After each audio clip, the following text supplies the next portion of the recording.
People, welcome back. I think this is episode 5, I think. Yeah? Anyway, onto the rear indicators. Now we've done the back carrier, the back frame. I want to fit some indicators, so I've just gone out to my parts bikes out there and scrounged 2 indicators up. I just stripped the one apart now. They're pretty good actually. They're metal indicators, so they're not cheap plastic ones. Anyway, problem I got is the stalk where the wire comes out of for what I want. If I take it over to the bike, I'm going to fit them through the frame, but the problem I got is, as you can see, too short. Nothing sticking out to bolt through. I could try threading and filling this with weld and then thread it, but that'd be a nightmare. So the idea I've come up with, scrounging through my bits and bobs, I managed to find one longer stalk off an old indicator that's already drilled. Oh, and it is, I'm trying to do this bonky handed. Shouldn't be a problem because I am ambidextrous. Anyway, they managed to get the thread out. I pick them up off the floor with that one in. That's just long enough to fit through, with enough thread in there that I can pop that through, just about catch him onto a bolt on the back to hold him nice and tight, and then I can run my wire out, along and back. But I've only got one of these inserts, threaded inserts with the hole drilled through. So, being the skinflint I am, I found a coach bolt with the same thread that winds in. Doubt if it's going to do it now, but you get the idea. But obviously it's a solid stud. So my next plan is put him in the vise. I've marked how long I want him. Before I cut him to length, I'm going to put him in the vise, drill him with a drilly so that I got enough clearance for the wires, and basically make my own stud. So I'll drill that up and then bring you back. Oakley dokley, we've drilled him down. I've gone with 3mm and then 5mm. I'm hoping that's going to be enough for my wires. I'm only using thin wires anyway. The ones that's on here was only thin, so I'm hoping we'll get 2 done each. What I've done is I've gone to a depth of there on the drill bit. So if I thumb that and then put that down, everything's still a bit hot at the moment. You can see that should be deep enough for when I cut him, the hole should go right through. I have given him a little focus. There we are. A little countersink on this edge as well, to try and stop any burrs snagging into the wire. So what I'll do is, once I've cut him off, I'll do the other side with the countersink bit, just to give him that little edge. And the trick I use to cut him off is I wind a nut on to my mark and I cut flush with a nut so I can back him off to cut the thread out. I'll show you now. I'll put it on a tripod and I'll show you. Right, so what I do, this is my mark. Trying to do this from behind the camera. I wind a nut on,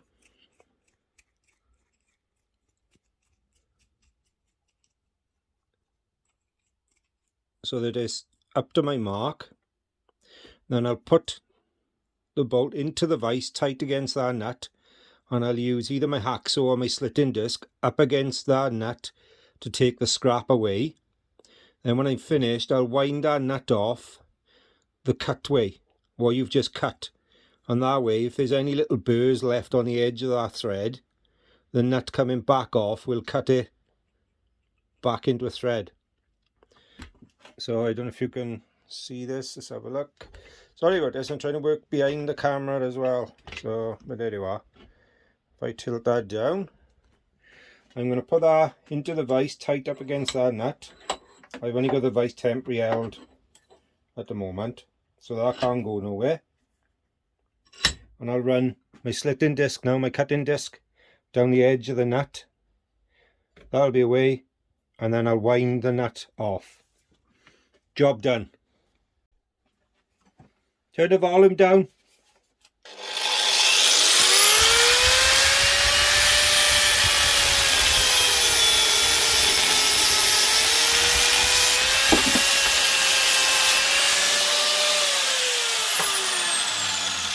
And then it's going to be hot, so wear gloves.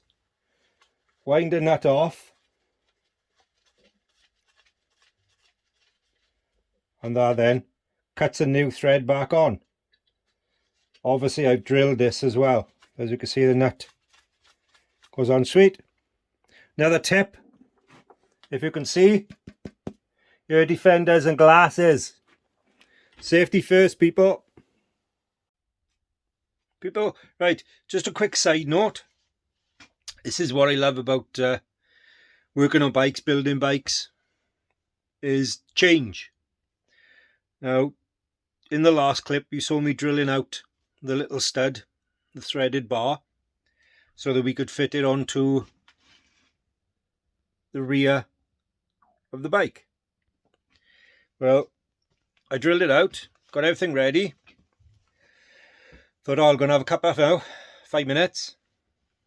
So I went and grabbed a cup of tea. While I was having my tea, I had a little sit down and a little think, and like most of you, a little browse on the phone. And I come across on an auction site, we'll say, I came across a rear tail light that I like the look of. Thought, oh, that'd fit nice on the back of there. And it's got a number plate carrier. That'd be good. Then I read the description and I noticed that not only was it a stop and tail light for the running lights and brake light, but also it has inbuilt indicators. So that negates the need for me to fit indicators to the back of the rack. So I've ordered this stop and tail light anyway. It comes with indicators built in. So there's 2 round discs. You've probably seen them. They're only Chinese, blah, blah, blah. Anyway. So this is what I'm saying, is that I like the fact that when you're building bikes, you should never really pigeonhole yourself into one set of, I'm doing this and nothing can change, nothing's going to alter. Because what I've done now is I've taken the indicators that I was going to use on the back and I fitted them on the front. I would have had to fit front ones anyway, but I only had 2 of those type of indicators off one of the old bikes out in the back. So basically I've killed 2 birds with 1 stone. I've ordered the stop and tail light that carries a number plate as well. I can fit it on, if I spin it round I can show you. I can fit it on the bracket that I left on the frame we built earlier. So I won't have to use any of the fixings already on the existing bike frame.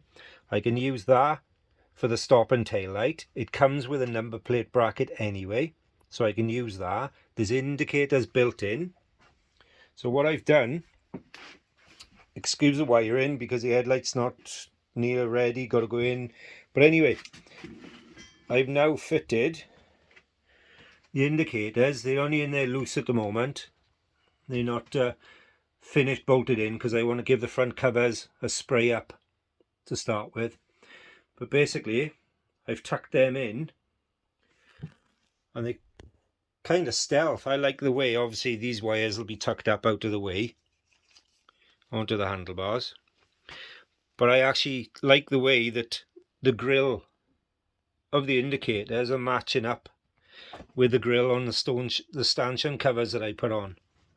Obviously that's going to be leveled up, but I want to spray the front covers. Just wanted to show you, quick update, the forks have been done. They were stripped out, fresh oil put in, quick lick of spray. They're dusty at the moment, as you can see, but they've been done. They're looking nice and smart. You got nice indicators fitted, so if I blink them over now with the key on, maybe not, there you go.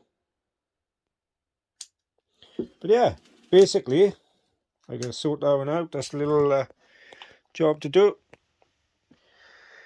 But yeah, like I said, that's, to me, that's what part of building a bike is about. It's changing. Don't pigeonhole yourself into one idea and think that's it. You can't change that idea or go with something else if that isn't not necessarily working out. But if you come up with another solution, maybe change it. If you're doing a restoration on a bike, it's different. You've got to try and stick to the originality of the bike. But like with these little 125 ting tongs, it's just a bit of fun anyway. So I can chop and change it up. So only a short one this week, just to keep things rolling. As you can see, the forks have been done. They've been reconditioned. The front indicators, which were the back indicators, have now been put on the front to use as front indicators. Taillight will be on its way. Once that comes, we'll have a look at that, getting that wired in to the old existing wiring. Handlebars are on.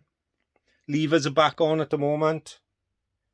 Again, I've used the old grips because I like the look of those grips on the bike.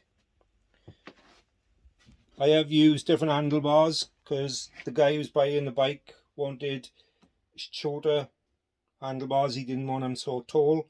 So they've been changed, clocks back on. And as you've seen, the wiring's getting back in. The wiring loom is put back through. But that's it for this video.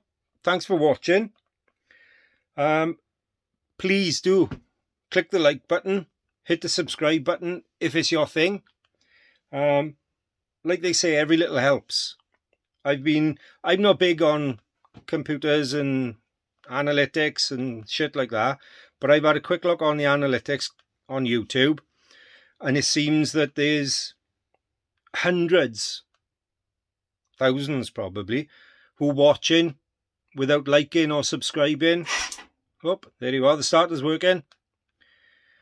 I'm not doing this to make money, but I have monetized the channel, which means there are some adverts going in there.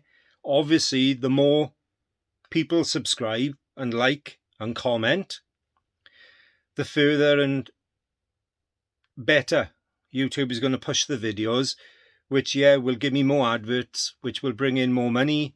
It's not going to be a lot, but that then is going to go towards the bikes, because everything you see is coming out of my own pocket, as it always have.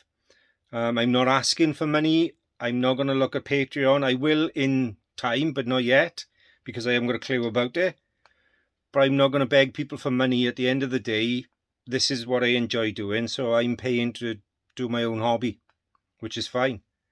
But just a like, a comment, or a subscribe would help umpteenfold. It seems that some of the videos are getting not massive numbers. I'm only talking hundreds of views, but out of those hundreds of views, there's only a few people subscribing and looking and checking them out. So I'm waffling now anyway. I'm going to end the video. I hope you're still liking these videos. Please comment below if you want to see something different in the videos. If you want me to change them up. I'm not going to make them into super smooth cinematic shit. It's just me in my shed. There you go. Me in my shed. On my own. Using my own money. Not sponsored. Don't have shit sent me. Which, if you want to send me shit, you send me shit, that's fine. But I'm not sponsored by anybody. I'm not paid by anybody. I am now monetized on YouTube, which I got no problem admitting to anybody and everybody. I'm not even making pennies. So, but any money I do make will go towards what we do. Hope you like coming along for the ride and enjoying what I'm putting up. If not, it doesn't matter. I enjoy doing it. So anyway, stay safe. Ride well. It's starting to get a bit rainy season over here now in Wales, so let's try and get some more riding in if we can. Stay safe, people. I'll see you all soon. Thank you so much for watching. Please click like, subscribe, comment. See you all in the next one.